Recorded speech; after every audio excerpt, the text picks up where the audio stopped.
Miss Mustard Seeds Curio is the warm brown color in the line. This is beautiful to use as a full strength paint color, but it can also be mixed to a thinner ratio to be used as a wood stain.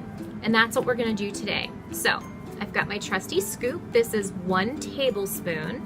So what I'm gonna do is take 1 tablespoon. It's kind of a heaping tablespoon. It's not perfectly leveled off. And I'm gonna dump it into my mixing container. That's all I need. So that's going off to the side. And if you would like to do this project at home, then getting a tester or a sample size of milk paint would be ideal for this project. Now what I'm gonna do is put twice the amount of water as I have powder in my cup. So it's a 2-to-1 ratio, and let's see where that gets us. So if I have 1 scoop of powder, I'm gonna need 2 scoops of water. So here goes 1, and here's 2. And there's nothing special about my water.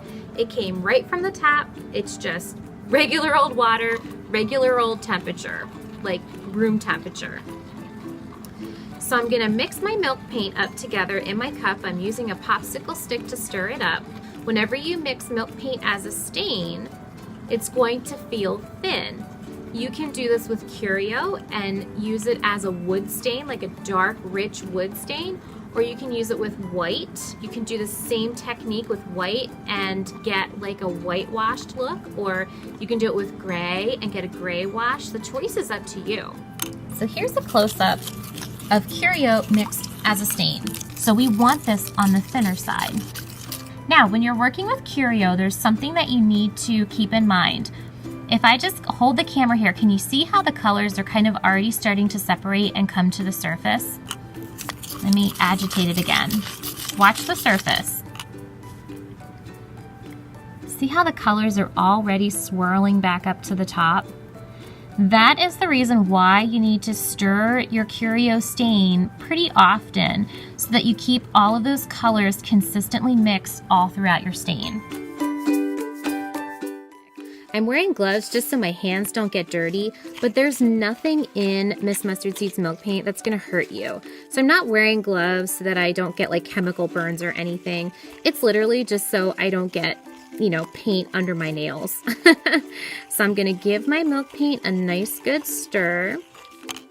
Then I'm gonna take a paintbrush, dip it in, and I'm gonna brush it on.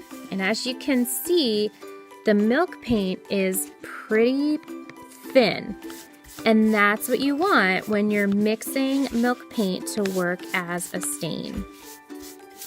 So I'm gonna paint this all around the base, okay?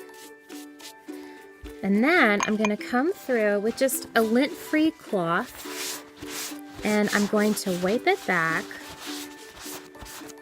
until I like the look.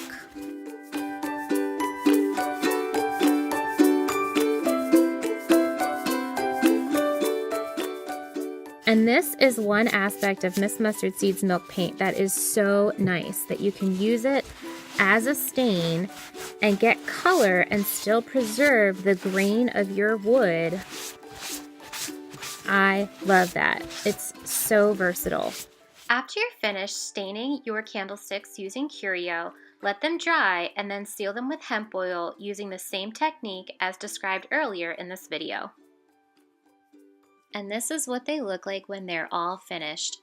I absolutely love how using Miss Mustard Seeds milk paint as a stain still preserves the individuality of the grain of the wood. You can use these candlesticks anywhere in your home. I decided to stage them on this adorable salvaged mantle. The antiquing wax added so much character to this candlestick, and as a special surprise, I put white wax over top of a second set of Curio stained candlesticks. What do you think? This makeover was brought to you by Miss Mustard Seeds Milk Paint. For more information, visit www.missmustardseedsmilkpaint.com. And for more inspiration from Jennifer Baker, visit 800furniture.com.